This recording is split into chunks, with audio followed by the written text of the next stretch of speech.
Messieurs, dames, on va reparler du canon français puisqu'ils sont une nouvelle fois la cible de plusieurs attaques.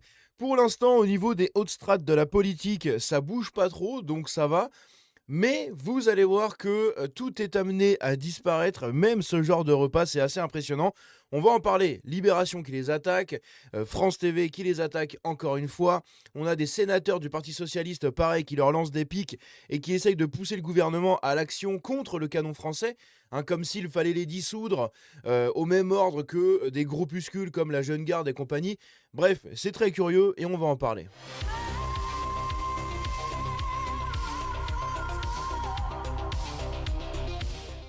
Donc, comme je l'ai dit, ils se font attaquer là dernièrement par Libération, ce coup-ci, où on a Thomas Legrand. Hein, Thomas Legrand, dont tout le monde connaît l'existence maintenant depuis le scandale révélé il y a un an.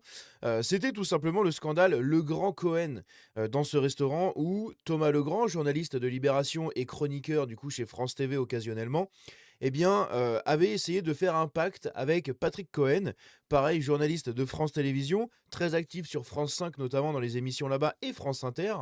Et du coup, il est avec deux membres du Parti Socialiste, où ils avaient fait une petite alliance pour flinguer la campagne municipale de Rachida Dati et pousser celle de Glucksmann pour les présidentielles.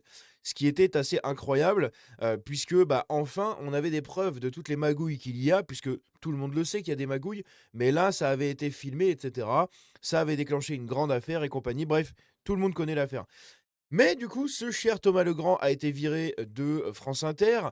Il est toujours chez Libération en revanche.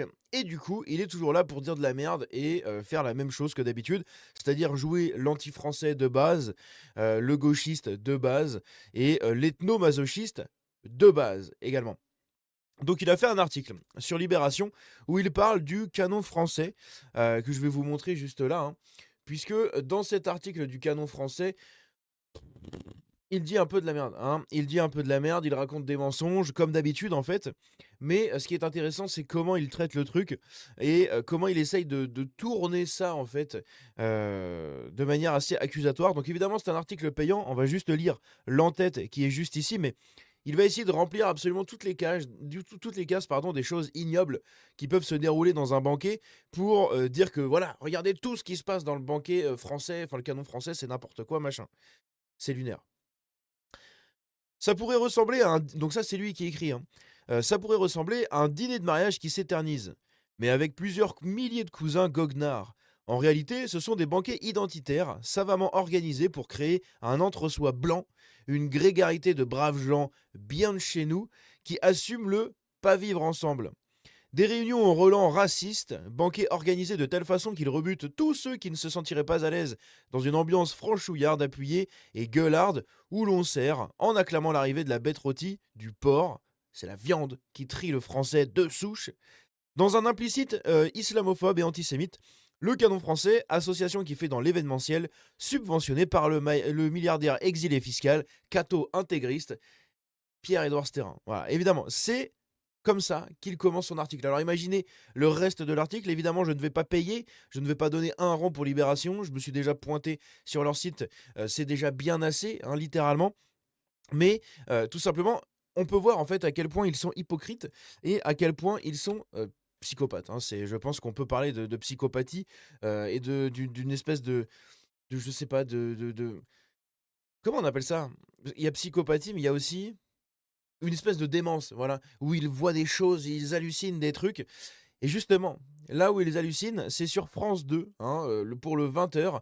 Regardez ce qu'ils ont tweeté il y a quelques jours. J'avais raté cet extrait du 20h de France 2. On va écouter ça, vous allez voir. Ça dure 3 minutes, mais c'est 3 minutes de pur plaisir. Ah oui, avant ça, mince, j'ai oublié de vous montrer avant ça la réponse du canon français par rapport à l'article de Thomas Legrand, donc on va le faire tout de suite. Donc eux, ils mettent attention, masterclass de mépris et de haine par l'inénarrable Thomas Legrand. Voilà comment ce petit monsieur parle de 100 000 personnes qui se sont rendues à nos banquets, donc au total, hein. Donc là, il recite un élément de son article, hein, que je vous ai lu. Vous ne voulez pas carrément nous dégueuler dessus, Thomas Legrand? Sombre buse, tout est bon dans le cochon, mais on sert autant de porc que de bœuf à Bordeaux, de pintade en Vendée, de coquelets en Anjou, de tartiflette en Savoie, d'agneau à Agen, de ravioles à Valence, d'aligot à Paris et à Béziers, de fruits de mer dans le festival dans les Deux-Sèvres et Paris, de viande d'autruche en Anjou, etc. Bref, stop aux fantasmes complotistes débiles, débiles, oui, débiles, mais imbéciles, qui tirent le débat vers le caniveau. Ça ne vous dérange pas, Libé, de relayer de tels propos de comptoir? Ils en ont rien à faire. Libé qui est de mèche avec la France Insoumise et compagnie, eux, ça fait leurs petites affaires de critiquer le canon français comme ça, et qu'il y ait des gens comme Thomas Legrand qui puissent le faire. C'est assez incroyable. Bref, on va regarder ça. 3 minutes, c'est parti. Lors d'un banquet du canon français, dans une foule entonnant la Marseillaise, un homme goguenard lève son bras, paume vers le bas. Est-ce un salut nazi? Les organisateurs reconnaissent un geste équivoque, mais nous avons entendu d'autres propos qui, eux, sont... Donc le fameux salut NZ de la main gauche, avec la main tendue comme ça. Enfin bref, c'est assez incroyable, hein. Pour ceux qui savent pas, hein, sait-on jamais. Si vous avez ouvert un jour vos bouquins d'histoire, vous savez qu'un salut voilà, c'est ça. Un salut machin, c'est comme ça, hein.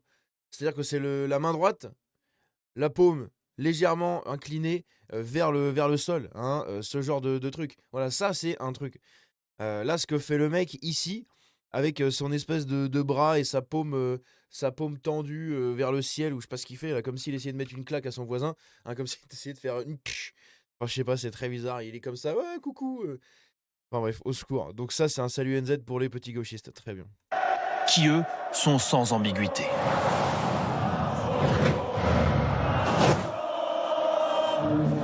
Nous sommes mi-avril dans une salle à Caen, dans le Calvados.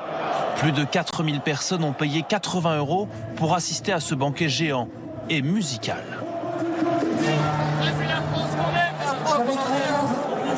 Ici, on célèbre la culture française, assure-t-il, et rien de plus. Oh, ouh là là, une croix de Lorraine, attention, messieurs, dames, attention, c'est dangereux, ça, c'est le fachu nazi, hein. Ah non, ah bah non, du coup. Ah bah non. Ah, ah c'est marrant, hein, ils sont en PLS, là. Il y a un kit politique, c'est de la bonne bouffe, et les copains, c'est tout. Pourtant, à table, Ils n'ont pas l'air frais, hein. un journaliste de France Inter s'est infiltré et enregistre en micro caché les conversations. Voilà, donc ça enregistre en soum-soum comme des petites péripapéticiennes, hein, n'est-ce pas? On y découvre un discours bien différent. Premier exemple, quand la viande de cochon est servie aux convives. C'est bon enfant, ça comme quoi faut mettre du cochon. Le cochon fait fuir, vous avez du cochon, c'était tranquille. Puis Bah oui, mais ils ont raison. Ils ont raison, c'est la vérité en plus. Pourquoi? C'est pas bien de dire la vérité? Il faut mentir, comme les gauchistes. les allusions se muent en propos racistes. Et ça fait tellement plaisir de retrouver un petit peu la France, putain. Ça, c'est raciste, hein? Ça fait plaisir de retrouver la France, la culture de nos ancêtres, où ça organisait des banquets. Moi, je peux vous le dire, hein, je peux témoigner de ça. J'ai toujours grandi à la campagne, hein, j'ai toujours vécu à la campagne. Il y a juste 3 ans dans ma vie où j'ai vécu en ville, c'était un enfer. Mais j'ai toujours grandi à la campagne. Quand j'étais petit, le samedi après-midi, on faisait des tournois de foot, d'accord, avec le club, hein, du coup je faisais du foot. On faisait des tournois. Le dimanche soir, on était parti dans des anniversaires, dans des... comment dire? Dans des... merde, comment ça s'appelle? Dans des repas de famille, dans des cousinades, dans des mariages, ou dans plein d'autres trucs comme ça. Donc ça faisait des repas, des repas géants dans les salles des fêtes, hein, dans les villages, jusqu'à pas d'heure, où tout le monde dormait sur les tables. Enfin, c'était vraiment, mais comme dans le temps, en fait, ça a toujours été comme ça. Et puis le dimanche, on remettait ça, repas de famille, machin. Ce genre de banquet vise à reproduire un peu cette ambiance qu'on a beaucoup perdue, hein. Ça n'existe plus, les grands repas comme ça. Je le sais très bien, j'habite dans un petit village où ils ont de quoi faire des grands repas géants, des grands anniversaires, des grands mariages, des grands trucs, et il y a quasiment rien d'organisé à longueur de l'année, hein. Il y a pas grand-chose. Ça ne se fait plus, ce genre de choses. Ça, c'était... j'ai 30 ans, j'ai connu la fin de ces trucs-là, dans les campagnes, voilà. Tous les repas de famille, hein, avec le DJ qui te passait des musiques à la con, passé 23 heures, avec les tontons complètement bourrés, qui essayaient de danser, toutes les nanas qui faisaient la vaisselle, qui rangeaient, pendant que les mecs allaient picoler, allaient jouer à la pétanque le soir en pleine nuit, éclairés par l'halogène de la salle des fêtes. Enfin, c'était ou alors ils se foutaient sur la gueule sur le parking, tu l'oncle et le cousin là qui pouvaient pas se blairer, qui se tapaient dessus, enfin, ça se passait toujours comme ça. C'était ça en fait dans le temps, on faisait des repas comme ça et le banquet français, c'est exactement ce qu'ils veulent raviver. Donc là, quand tu as un mec qui dit: «Ouais, ça fait du bien de retrouver un petit peu la France», bah, à quel moment c'est gênant? Donc évidemment, hein, je parle à des convaincus. Donc vous allez me dire: «Bah oui, c'est pas gênant». Bah oui, évidemment. Mais pour les gauchistes, je ne comprends même pas à quel point ça peut être gênant. D'accord? Je suis trop naïf, je suis trop naïf. Mais je sais pas, en fait, t'as juste des gens qui sont contents de bouffer, c'est tout. Alors oui, quand un mec lève les bras, machin, bon OK, tu peux surinterpréter, les propos, le cochon fait fuir et tout, ça, c'est pareil, tu peux surinterpréter comme tu veux et dire: «Ah, c'est un méchant raciste». Pourquoi? C'est toi qui fais des liens. Le mec, il a juste dit: «Le cochon, ça fait fuir». Moi, je vois un cochon qui me charge, je me barre, hein. Hein, s'il y a un sanglier un jour qui me charge dans la forêt, je vais me barrer. Donc oui, ça fait fuir le cochon. Pourquoi? Tu pensais à quoi, Jean-Édouard le gauchiste bourgeois du 16e là? Hein? Enfin du 16e non, de Nation. Tu pensais à quoi? Hein? Et je travaille qu'avec des gens qui sont obligés de parler anglais, allemand, sénégalais avec eux, c'est la merde. Ici, il y a nous, puis il y a les animaux en face. Voilà. Mais à quel mo putain, mais c'est tellement basé comme propos, bordel de merde. Ah, ils disent tellement les termes, c'est ça, Même propos décomplexé chez un participant qui lui brandit un drapeau français. Chez moi, en même temps, voilà, patriote. Qu'est-ce que tu vas m'emmerder? T'as beau appeler la Mamadou, Abdelkader ou LFI, rien à foutre. Je suis appelé. Ah. donc ça, c'est problématique ça, même pour un gauchiste? Il y a rien. Il a pas dit: «Ouais, hein?» Non, il a rien dit. Il y a rien. Il y a il y a strictement rien. Ah putain, c'est incroyable comment ils sont fragiles, hein. Ceux que l'on entend disent voter à l'extrême droite. L'un d'eux déteste l'Union Ils votent RN, ils votent socialiste en économie, ils veulent juste des aides et un peu moins d'immigration. Ouh là là! européenne et lance un appel confus à la violence. J'ai confiance en personne, de toute façon je vais sortir d'Europe quoi. On va leur flinguer la gueule à tous ces 2% là. On leur brouille la gueule pour savoir porter ses couilles et dire vas-y on y va. Sors les flingues, on y va. Aujourd'hui, Donc ça, c'est violent ça. Ils appellent à faire quoi tous ces putains de gauchistes H24? Ils appellent à faire la révolution contre Macron, à brûler le pays, machin, la révolution prolétaire, et cetera. Ils arrêtent pas de nous faire chier avec ça. Et dès que t'as des mecs à droite qui disent la même chose, hein, pour une fois, ils sont raccord. Les deux veulent sortir de l'Europe et veulent dégager Macron. Pourquoi, quand c'est les droitards qui le disent, c'est pas bien, mais quand c'est Révolution permanente qui le dit, c'est des génies? les organisateurs se disent victimes d'un harcèlement injustifié. Et s'ils condamnent ces discours, il s'agit pour eux de cas isolés. Évidemment, si les gens ont dit des propos condamnables, et effectivement, je crois avoir entendu des propos qui étaient Il y en a forcément, sur 4000 personnes, t'as forcément 2 gus qui disent de la merde. Après, est-ce que les 2 gus, ce sont des vraies personnes du banquet ou ce sont des journalistes infiltrés pour qu'ils s'enregistrent? Parce que là, qui nous dit que le mec de France Inter, il est pas venu avec des copains et qui font genre de sortir des trucs comme ça? Et ils sortent pas des trucs trop gros parce que sinon, ce serait trop gros. Tu dirais pas: «Ouais, à mort les je sais pas quoi». Non, juste des trucs en mode: «Ouais, bah, t'as vu, là, y a pas Mamadou, y a pas Rachid et Adèle, hein. Ah, c'est beaucoup mieux, hein, tu vu, le cochon, ça fait fuir, hein. Quel bon repas, magnifique». Non, et qui nous dit qu'il est pas venu avec ses potes pour faire ça, en fait? C'est ça le problème. vaseux et clairement condamnables et racistes, c'est évidemment pas bien. Maintenant, nous, on peut pas mettre un agent de sécurité derrière chaque personne bourrée de chacun de nos événements, quoi. Non, et puis surtout que tu fais pareil du côté des rassemblements de gauchistes.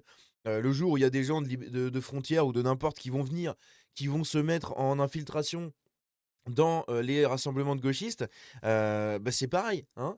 C'est-à-dire que, toutes les 2 personnes, tu vas entendre un truc à appeler à tuer tous les fachos, comme avec Quentin et cetera. Un truc à appeler, vous savez, ils vont danser avec, la tête de Macron sur une pique, enfin, ça va être des trucs comme ça, comme à chaque fois dans les manifs, en fait, c'est toujours le même délire. Sauf que eux, tu pas le droit de le dénoncer, d'accord? Donc toi, sur 4 500 personnes, tu as 2 mecs bourrés qui vont dire des trucs racistes et là, ça y est, c'est un scandale, faut interdire le truc. Au secours! Quand les gauchistes, ils sont place de la République tous les samedis là, et même tous les jeudis, tous les mardis, tous les 2 jours, ils sont place de la République pour chialer, pour se victimiser et tout. Ils appellent à faire la révolution, ils appellent à flinguer le pays, ils appellent à tuer tous les racistes, à tuer tous les fachos, à tuer tous les riches et machin. Et ça, on s'en bat les couilles, du coup. On s'en carre l'oignon, littéralement.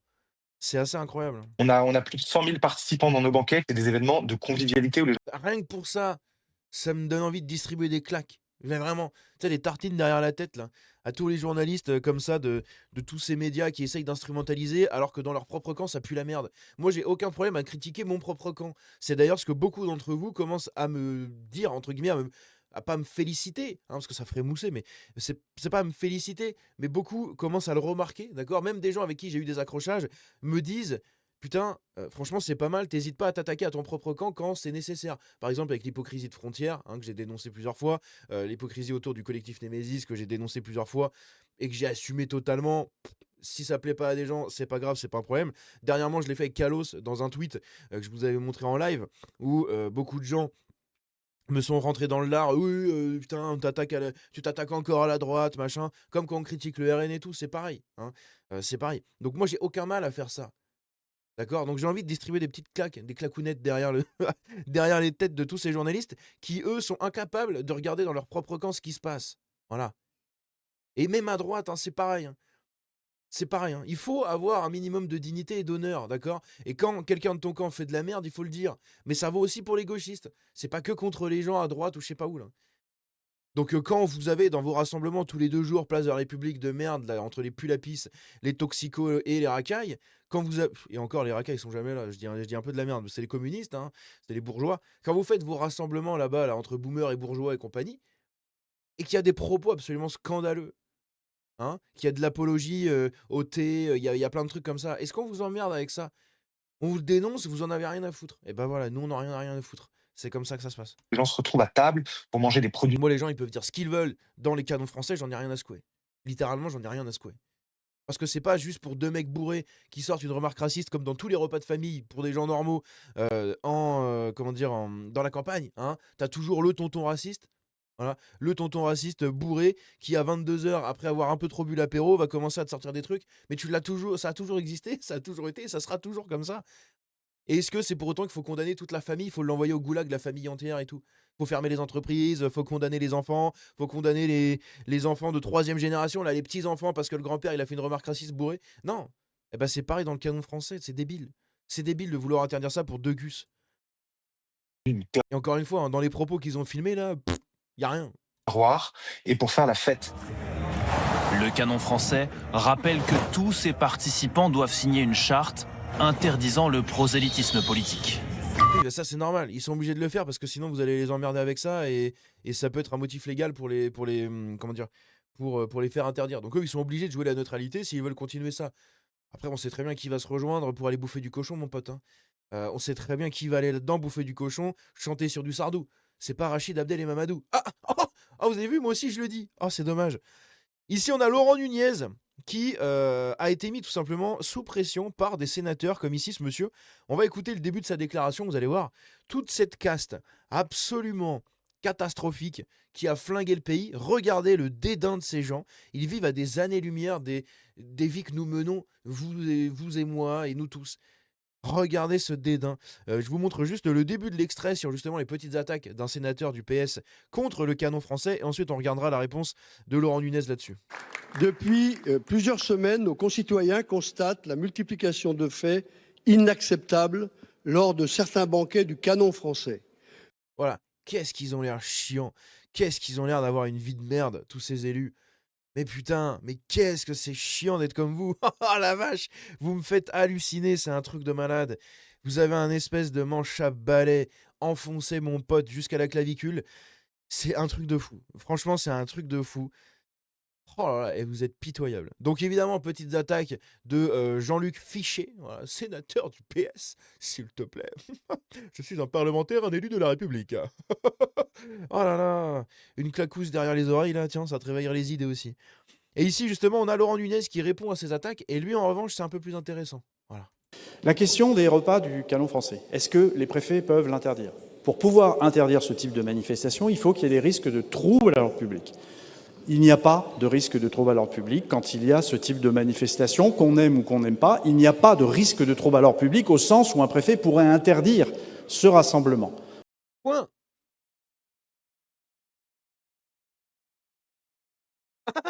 Ça, c'était pour tous les gauchistes. Nous y sommes quand même vigilants, parce qu'il y a aussi des contre-manifestations qui s'organisent, et on veille à ce qu'il n'y ait pas d'affrontement. C'est ce que font les préfets tous les jours.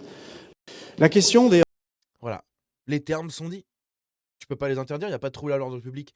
C'est pas parce que t'as 2 gus qu'on dit de la merde que tu vas interdire un truc. Ça ne nuit pas à l'ordre public. En revanche, les manifestations des LFI, hein, je sais pas. Oh, la victoire du PSG, tiens donc! Un trouble à l'ordre public et comme par hasard et qui est dedans? Ah, c'est pas ceux que l'autre il disait qu'il voulait pas les avoir là? Ah si, je crois que c'est ça. Tiens donc, il y aurait pas un pattern intéressant à déceler encore? Bref, n'hésitez pas à me dire ce que vous en pensez dans les commentaires, c'est absolument fou. On se dit à la prochaine, prenez soin de vous. Ciao.